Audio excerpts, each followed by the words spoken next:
My name is Michael Tessarian. I'm a researcher in ancient civilizations and secret societies. This is my latest book, Atlantis, Alien Visitation and Genetic Manipulation.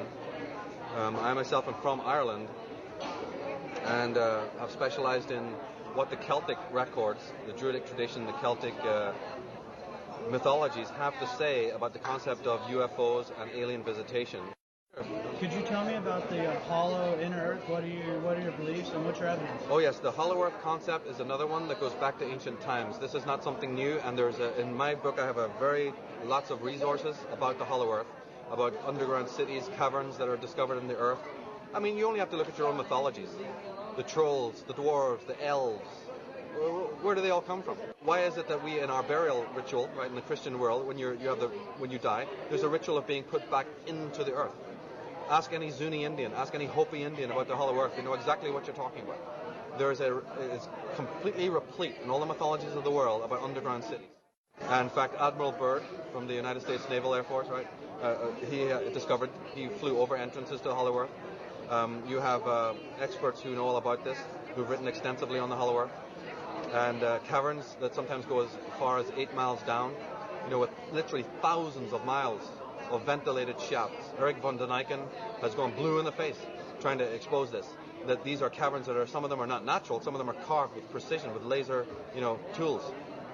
And these, I explain from the outset of my book, I go into this, it's a very important factor. And in fact, there was even a prohibition in the Bible about drawing the likeness of any being that came from under the water and from under the earth, actually. It's in the Ten Commandments even. And you will find that if you go back to Celtic mythology, there are talking about beings that inhabited the hollow earth and under the earth.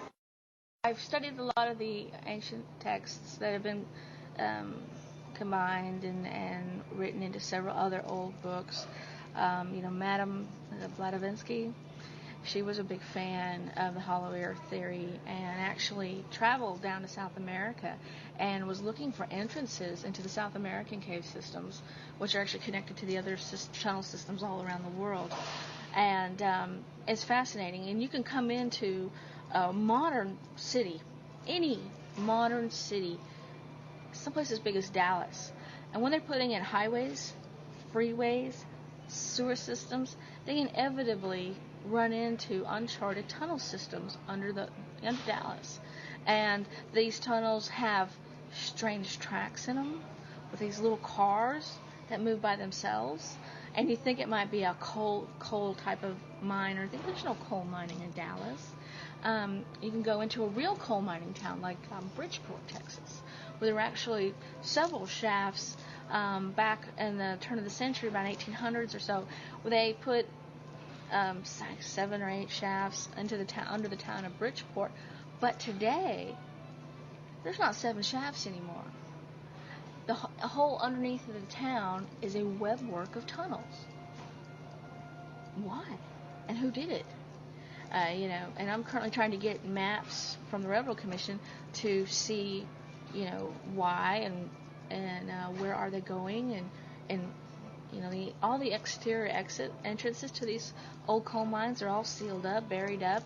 But many of the old buildings have secret access tunnels to the tunnel system underneath this town. So it gets rather fascinating. Back again to the concept of secret budgets and secret societies.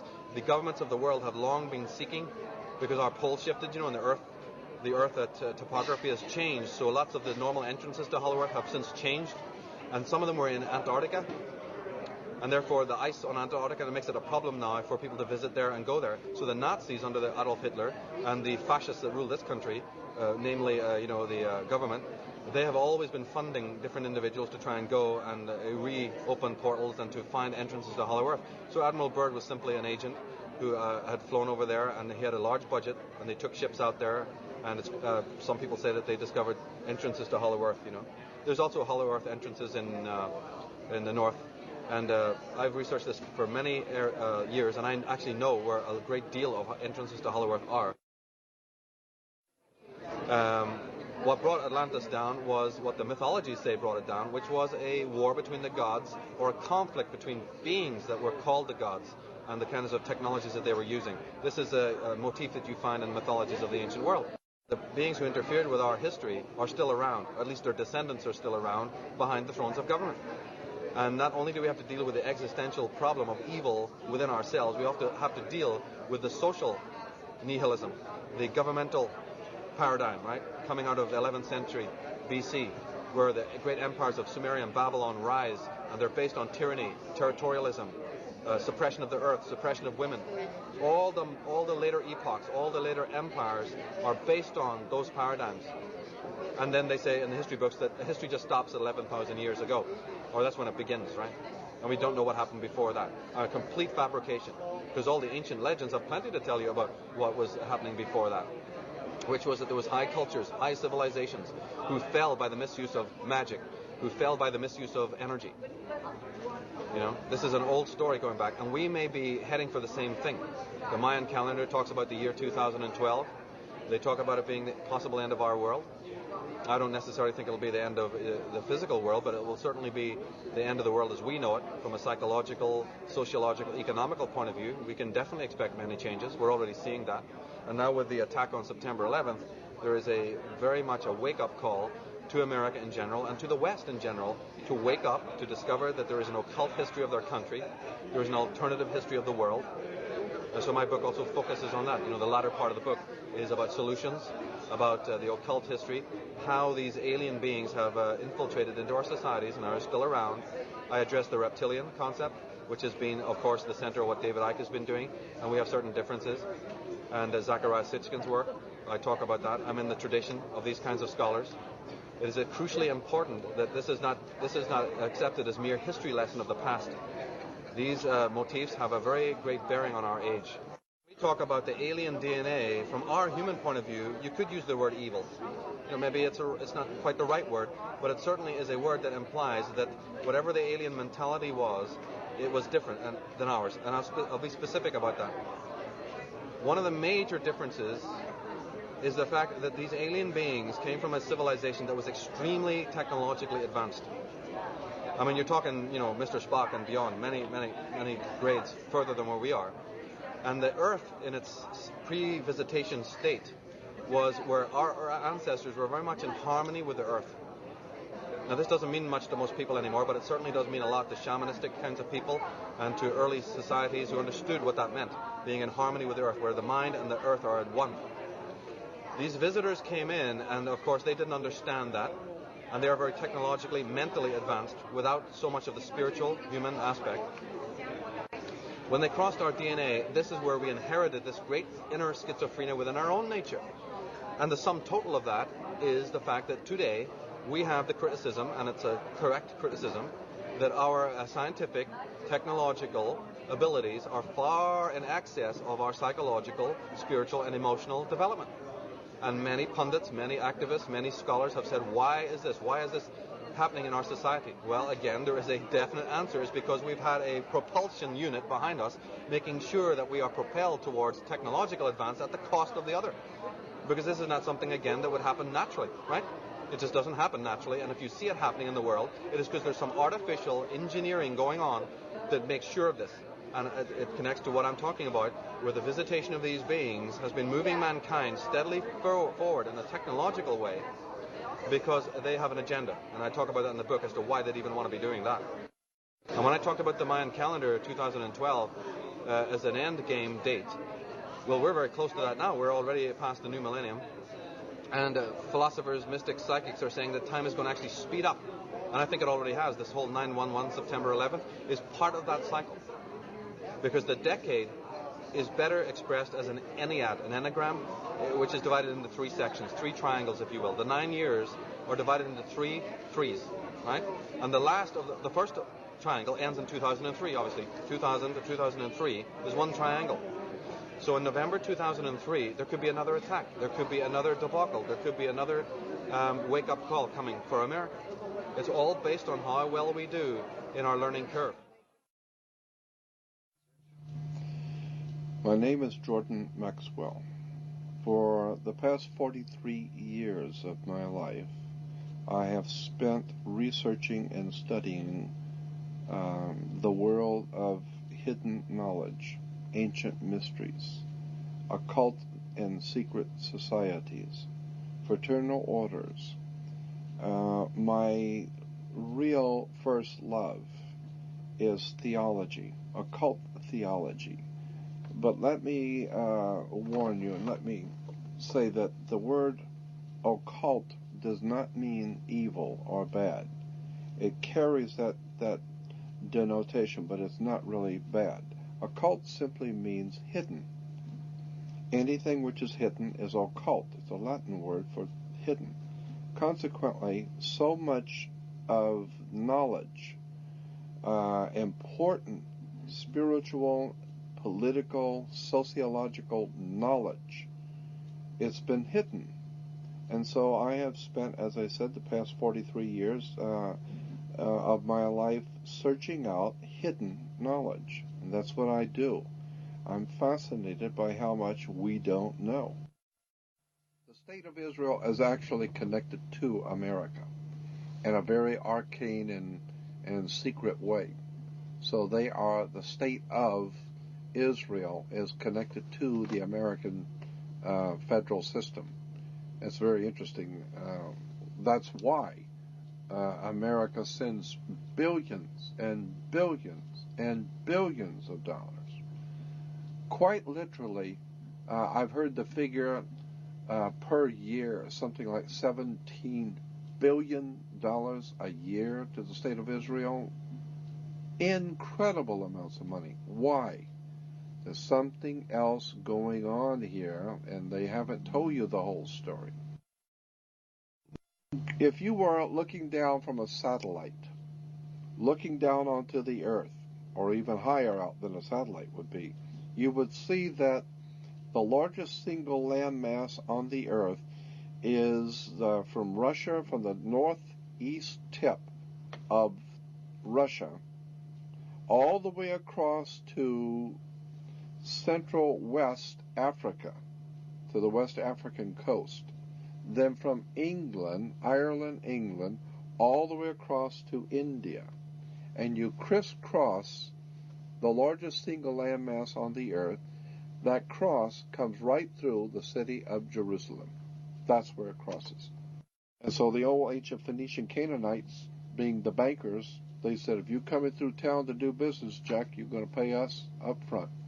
And so whoever controls Jerusalem controls the flow of oil, drugs, all kinds of products, the flow of gold, diamonds, all the valuable things in the world goes through Jerusalem. That's why it's the holy city. Money, international, monetary world situation set up so that all money, all flowing of business, commerce goes through Jerusalem. That's the name of the tomb, and that's why Jerusalem is so important to the American people. Now, you've got to give the people a reason why Israel is so important. Now, we know that Israel is very important because of strategically where it sits on the trade routes to control the flow of oil, drugs, diamonds, and a lot of drugs in Israel, going through Israel.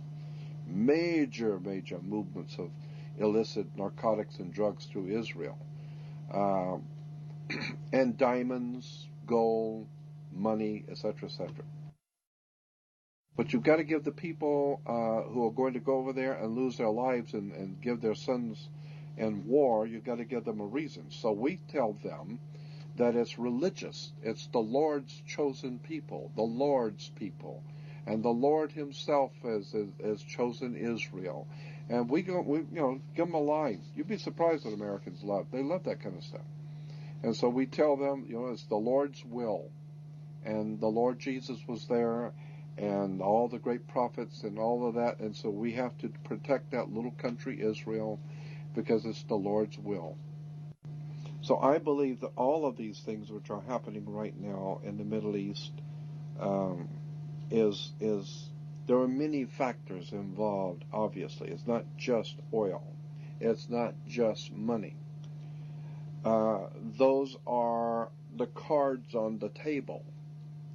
when you're laying out the game and you're going to play a game, a high-stakes game, say in Las Vegas, where hundreds of thousands, if not millions of dollars are laying on the table, and you're playing a high-stakes game, you're going to have the cards you've got that you're playing. Well, one of the cards that's being used in this high-stakes game is, of course, oil. One of them is, of course, drugs. Drugs are very big business in the Middle East and in Europe, and so I feel that the drugs are one card, oil is a second card, the control of money, banking, fraternities, controlling the flow of commerce and business in the world, that's another card on the table. But above the cards are the players only using the cards. And I think the players in this world game that's being laid out for us now are guided not by the cards. They're guided by something else. There's something else going on here. And it has to do with secret societies and ancient religions.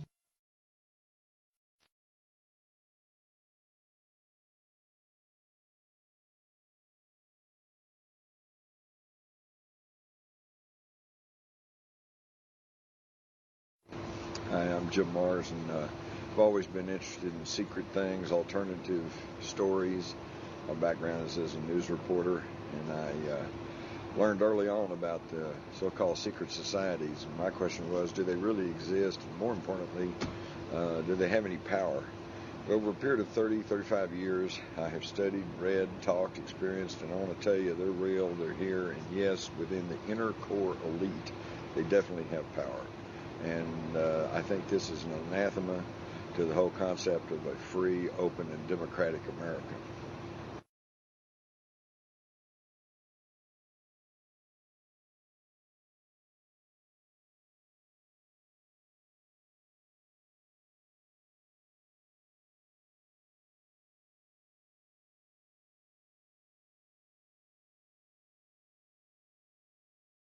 The concept of New World Order, even the term, before you even get into the whole subject matter, you only need to look at the term. New World Order is found in Latin underneath the pyramid on the dollar bill, Norvis Ordo Seclorum, which comes from the Latin poet Ovid. So it's an old Roman concept, a Roman term. Roman symbolism is something that needs to be studied because you have the Roman eagle, which was then picked up by the Nazis, and now you find it in America. You find it at the top of the flagpoles, you find it on the federal government, you find it on the dollar bill, the symbol of the eagle. In the landing on the moon, you hear them talking about the eagle has landed. You know, what kind of eagle are we talking about here? And Novus Ordo Seclorum, New World Order, has a resonance with Nazi Germany because in Nazi Germany you have Adolf Hitler. Adolf Hitler's first book, the most important known book, was called Mein Kampf, but his second book was actually called The New World Order. What do you feel is the major secret society? The Skull and Bones, or what is it? And what's the name? Probably the premier secret society is the Bilderbergs. They're so secretive they don't even have a name. They're called the Bilderbergs because they were discovered meeting first in the early 50s in a Bilderberg hotel over in Holland. They were being headed by Prince Bernhard of the Netherlands, who was a former SS officer. They are the inner core elite of other secret societies, the Council on Foreign Relations, the Trilateral Commission, and then they draw heavily from a very secretive campus fraternity by the name of Skull and Bones. President George W. Bush and his father, former President Bush, and his grandfather, Prescott Bush, were all members of this Skull and Bones society. These fraternities are bloodlines, so they go long, back in history. The fact that they walk on the red carpet. The only queens and kings walk on red carpets. So how come your American presidents are doing it? Because they're bloodline. 43 American presidents, all the ones who became president, are directly linked to British monarchs by blood. From Roosevelt, in fact, all of them, all of the ones who became president are linked by bloodline to royal families, and the walking on the red carpet, which is the bloodline, proves it.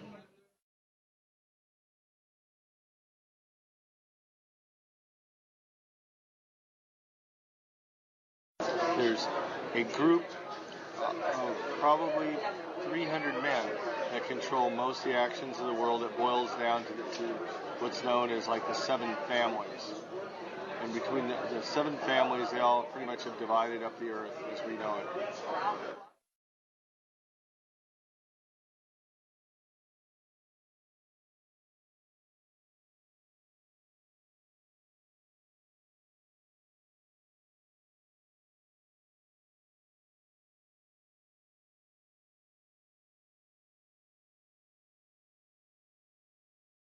At the heart of the secret societies lie some of the most powerful people in this country. Alan Greenspan, for example, can be connected to these people. These people run the major banks, major insurance companies. Now, we don't really stop and think about these folks or these organizations, but they exert a tremendous impact on the lives of every single individual citizen.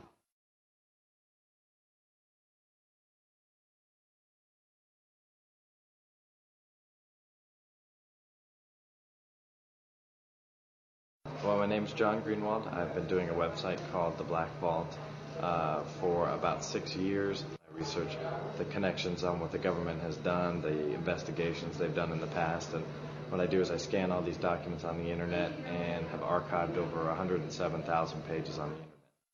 I was able to come up with a little bit of a weird coincidence with the 9/11 conspiracy. I found a document that was the government research into the terrorist organizations and terrorist groups and what their capabilities were and what exactly they may have been planning in the future.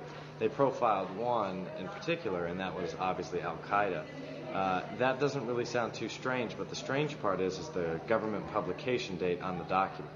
And that publication date was September 10th, 2001, one day before the tragedy struck. So that in itself was very, very strange. And then Adolf Hitler and his henchmen, people like Himmler and Goebbels, Rosenberg, were always talking about the fact that there was a 1,000-year Reich. They kept on using this term about a 1,000-year kingdom. Then we have George Bush later on talking about the 1,000 points of light. Right? We have George Bush using the term New World Order, I think it was in 2000, on September 11th. And September 11th, 2000, was the first time ever that George Bush used the term, we have to have a New World Order. In regards to secret societies, yes. I mean, the very nature of man is to form these protective societies and conspire, if you will, breathing together. They all seem to be interlinked. The Illuminati, the Masons, the Club of Rome, P5, the Bilderbergers, the CFR, the Trilateralists. They seem to all be different offshoots of the same general secret club. And it's just a bunch of rich people. It's all people with $1 billion who all get together to decide how to either make more money or how to fleece the sheep, being us. What war is going to happen here or there, or what's going to happen between nations or powers. It's all aspects of political science, which are how to get populations to do what you want to gain further control. So these terms that are on the dollar bill, that are on flags, take, let's say, in Zurich. In Zurich, you have the headquarters of the Illuminati. The headquarters of World Freemasonry is in Zurich, Switzerland. Over the door of that building is the term Ordo ab Chaos, which means order out of chaos. And Jordan Maxwell and other experts in this subject have talked about that means that the plan of government is to always orchestrate, to engineer chaos in order to create the order, later on. Out of chaos comes the order the people demand, security. All the events that we see down through time, tribulations caused by government, have this as a central principle. Wars are connected to this. In researching these secret societies, what I found was really astounding. They're nothing new. They track back through older secret societies. They go back in through Illuminized Freemasonry, back to the Knights Templars, back through the Cathars, back through the Rosicrucians. You go all the way back to the ancient mystery schools of Greece and Egypt. And even those schools did not spring whole cloth into existence. They are remnants of the older secret societies in the world, which date all the way back to the ancient Sumerian civilization. And they left behind clay tablets still in existence, which basically state that they were the product of a colonization by people from space. People have been living from day to day, never realizing the profound impact secrets have on us. Secret government, secret projects, secret knowledge.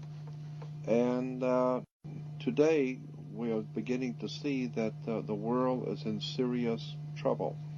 I believe that the things which are going on in the world today, not the least of which the Middle Eastern war and Middle Eastern intrigue, I think the machinations that are going on behind the scenes of world government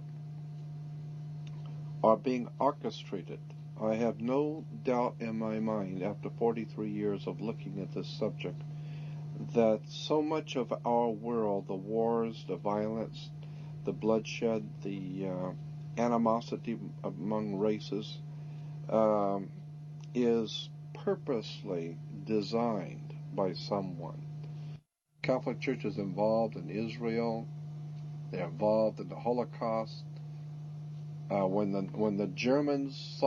Nazis saw that the war was going bad for them and they were going to lose the war, that was like 1944, all the top Nazis were given Vatican passports and given safe passage and money through the Vatican banks. Money was given to all the top Nazis to get them out. So the Vatican sent a bunch of Nazis to Uruguay, Paraguay, Brazil, Argentina. We know they're down there. Well, it's all Catholic down there. That's right. That's why they're down there. The scientists and the theoreticians, they sent directly through the CIA, which is the Knights of Malta organization for the Catholic Church. Catholic Church is CIA. CIA is Catholic Church. The CIA broke into the Watergate Hotel. Watergate Hotel is owned by the Vatican. The owners of the Watergate Hotel today in Washington, D.C. is owned by the Catholic Church. It's a Vatican owner. The Vatican owns the Watergate. And the CIA was in there doing their dirty work in the Watergate Hotel. And then they got Nixon kicked out of office because Nixon realized that the Vatican is involved in all this crap and the English involved in all this crap. So the Vatican set up their own people. Send the CIA into, well, we can't do it in just any place. That's all right. Send it to our hotel. We'll take care of it. Reinhard Gehlen was not only a Knights of Malta, but he was also one of the founders of today, the CIA. Reinhard Gehlen was the man in charge of security for Adolf Hitler. He was chief of security for the Nazi Empire, Reinhard Gehlen. And when he saw that things were going bad and they were going to lose, Reinhard Gehlen was chief of security. He's not an idiot. And this guy knows the war is up. We've lost. So he goes to the Vatican, and the Vatican gets him a ticket over here to work for America, and he comes over here and sets up something called the CIA. All of these religious leaders in America on television, they have contracts under the table with international oil cartels, drug cartels, banking cartels, and they are reaping in millions of dollars in private profits in European banks that American Christians have no idea in the world about. But all you have to do is just start doing some homework and checking on all of the so-called Christian leaders who are all for the state of Israel. Find out how much money did you make last year. Then you begin finding out the oil companies put up millions of dollars for Christian churches to send out missions. So many of the Christian missionaries that go out around the world, and these you see them nightly on television, missionary movements that go out to the poor, starving people of Africa and the poor people of China. These missions are being financed, but a lot of the big churches are not telling their people that it's being financed by oil companies. Oil companies and drug cartels are financing many of the church's missions throughout the world. We now know, we have documented proof beyond a shadow of a doubt that World War I, World War II were planned long in advance. The things which are going on in the Middle East have been planned for, I believe, at least 40 years. Minimum. I can show you at least 40 years ago that this government, American government, was already keenly anticipating a major war in the Middle East. When the corporation called United States, after the change of the century, coming into 1900s, decided they wanted to expand. They got so much money and they're doing so well.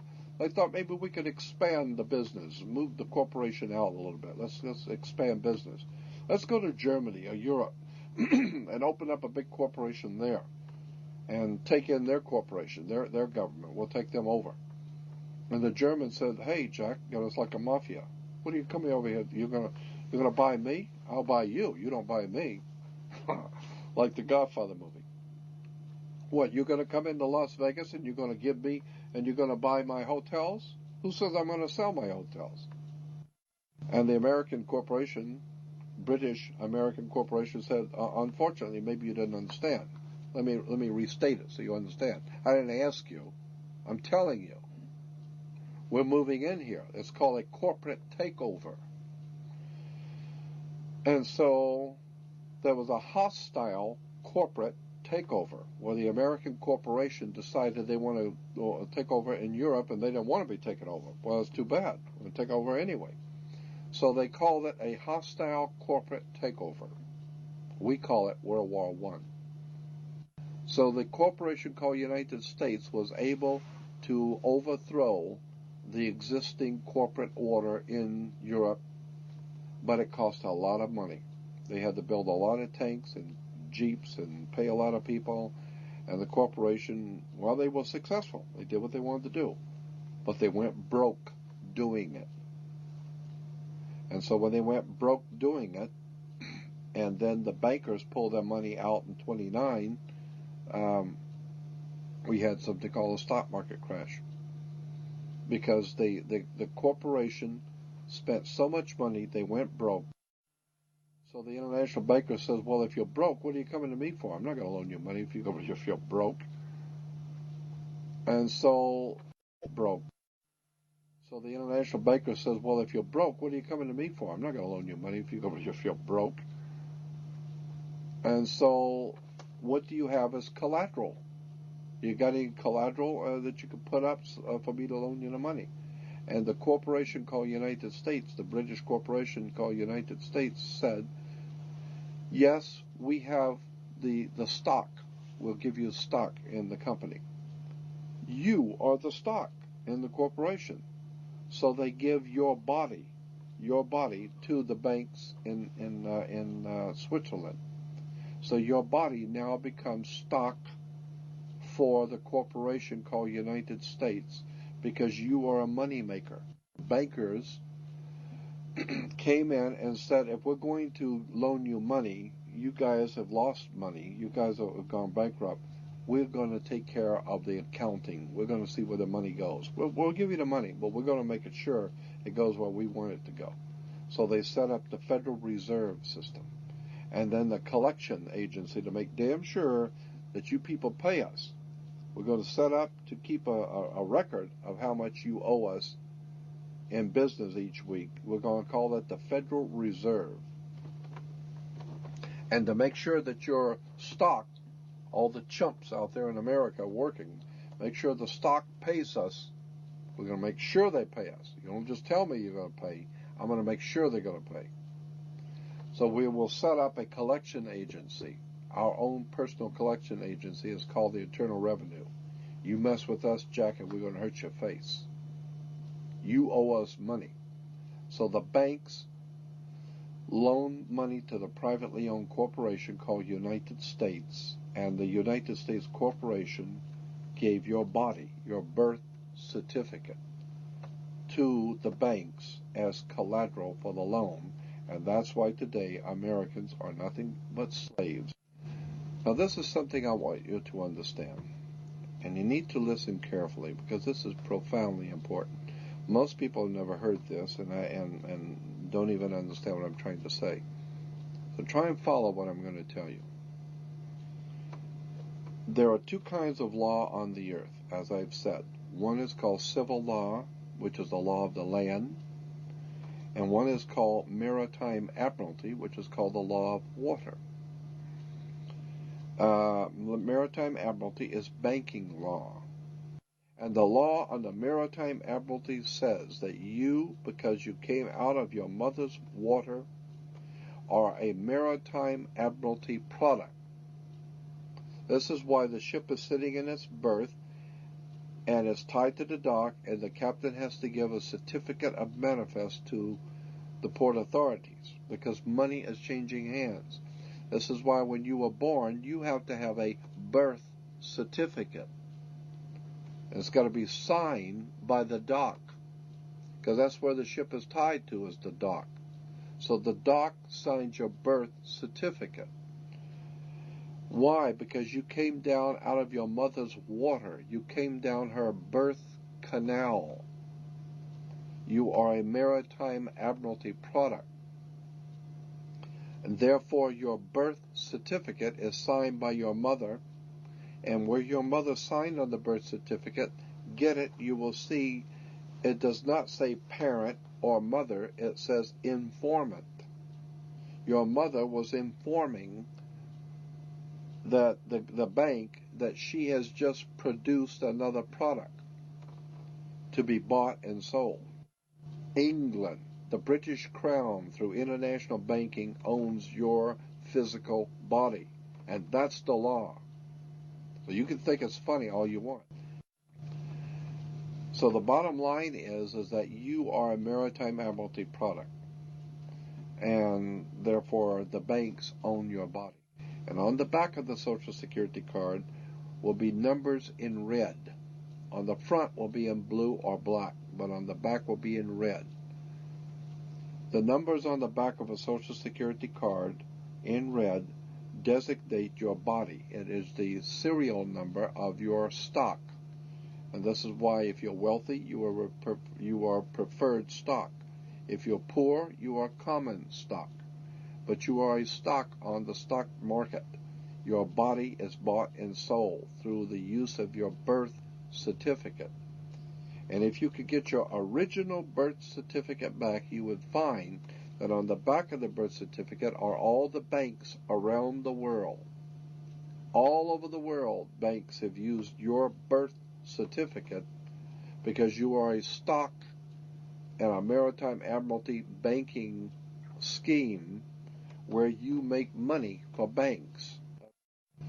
So consequently, the corporation and government and people who want to control you, they create a second you, and that second you that they control, that they created, is all capital letters. Check it out. Anytime you get a bill, you get a lawsuit, you get a fine, a ticket, somebody sends you a bill from the Department of Water and Power, check it out on your driver's license, on your Social Security card, on your insurance cards, anything, period, anything having to do with business, your name will always be in all capital letters, because only all capital letters can be dealt with by banks and government. Anytime you have a name upper or lowercase, that applies to you. I got no control over you. You sign a contract in which your name is in all capital letters, now I can take you to court. Now I can take you. As a matter of fact, the judge sits on the bench. He rules from the bench. The word bench in Latin is a bank. Look it up in a Latin dictionary. So the judge rules from the bench.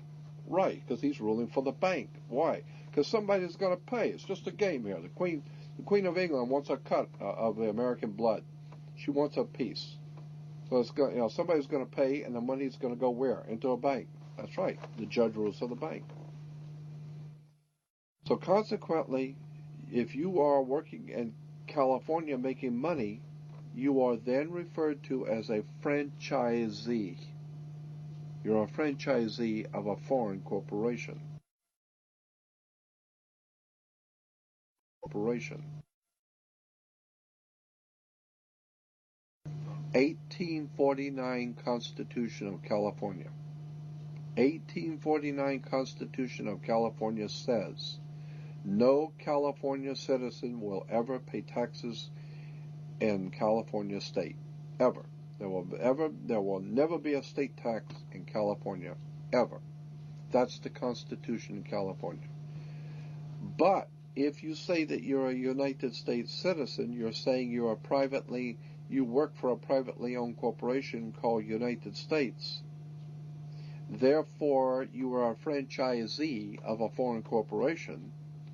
Therefore, you must pay the California Franchise Tax Board, not California State Tax Board. There is no state tax in California.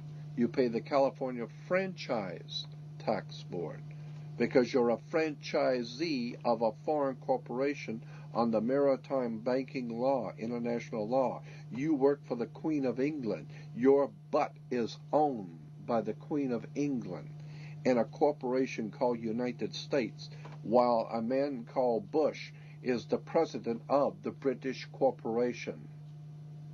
You want to talk treason? You need to wake up and find out how this stuff really works. Because once you understand that you don't need to submit yourself as an American to a British commercial venture called courts. You're an American. You don't need to go to court. You only go to court because you agreed to go to court.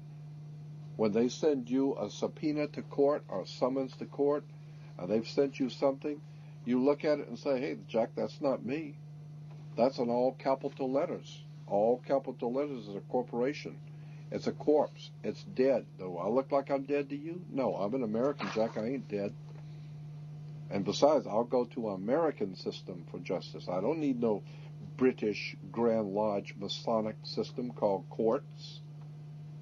This British Grand Lodge Freemasonic system called Inns of Court comes out of England. And it has manipulated, exploited, and lied to the people. And everybody in America thinks they got to go to court. Oh, the judge they've sent me something that I've got to go to court. I don't go to anybody's court. I'm an American. I don't need to go to court. That's the difference between being a free man and a slave.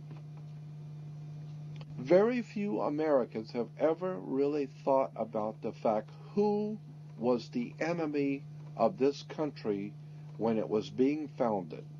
Who was it George Washington was at war with? Bloodshed on the field of battle. Who were the Americans fighting and dying on the field of battle, fighting to found this country? The Russians? No, as a matter of fact, the Russians were our supporters. The French? No. The French were supporting us. They loved us. They thought it was a great idea of somebody actually standing up for their rights and becoming a free people. And the French say, hey, that's sensational. Matter of fact, we'll come over and help you if you want. Anybody that fights against that bunch of cutthroat murderers, British royalty, will help. Even the Tsar of Russia said, hey, you guys going to revolt against England? Hey, about time. Somebody will come help you. And so Russia helped the Americans. French helped the Americans. All over the world, people say, hey, it's about time you guys got out. I love it. See somebody stand up for their own rights and take their country and become a free people. Your enemy when you founded this country was England, British royalty. When Americans stood up in the field of battle and whipped the King of England's ass and sent the British back with their asses bleeding, all over the world, wealthy people, potentates, kings, rulers, princes, all the powerful people in the world, all over the earth, were watching. And they say, hey, we heard the King of England got his ass kicked last week by a little group of people called Americans. Well, they chased your ass out of town, didn't they? And consequently, the King of England became the laughing stock of the world. Everybody, hey, boy, he's got all the big army and the red coats and their guns and everything. That little bunch of Americans, they kicked your ass and sent you back crawling on your knees. What you going to do about that? You going to let him get away with that? And so the king realized he could not. They beat you on the field of battle, and they're mad. If you come back, they're going to kill you again. And so the King of England and the British royalty decided, no, we're not going to send any more people over there because you're not going to win. Those people are crazy, they got guns, and they're mad. Leave it alone. Just leave it alone. Later on, we'll dream up some things called United States government, and we'll incorporate it. And we will bring in what we call them attorneys and lawyers. And then we'll do business and sign contracts. And we'll be their friends. And one day, we're going to own them. The British invasion. They call the rock groups that came out of England the British invasion. That's not the only thing Britain invaded with. They invaded with treason, bloodshed, lies, deception. They've given us courts. They've made you into a corporation. They've made you so that you are politically dead. You walk into a courtroom and the judge wears a black robe. Black is the color of death. I mean, you've got Dracula wears a black robe. Frankenstein wears black. You know, always the jailer and the guy who's going to cut your head off wore the black robes. What is this black robe stuff of judges? Where does this black robe stuff come from? Somebody needs to do their homework and find out America has been raped. And the people who are running this country are nothing more than turncoats. They're traitors who have sold our great republic out. They've sold us out to our masters in England. I, for one, would like to see all British in this country, all British money, all British financing, all British corporations chased out of this country. Give them 72 hours to be out of this country, and you tell the Queen we're not sending over American boys into the Middle East to save your goddamn oil. Tell the Queen no longer will Americans crawl on their knees to that woman, to the Queen of England. What a travesty. What a travesty in this country to watch America, the great republic, being raped by the British royalty. Somebody needs to do their homework. It's all business. I don't want you to take this personal. It's just business. This is the way banks work. This is the way courts work. This is the way government works. They manipulate and use words and terms and frighten you. I, for one, am not only not frightened, I'm tired of the lies and deception. I'd like to see America free again. That's my feeling. And thank you and good night.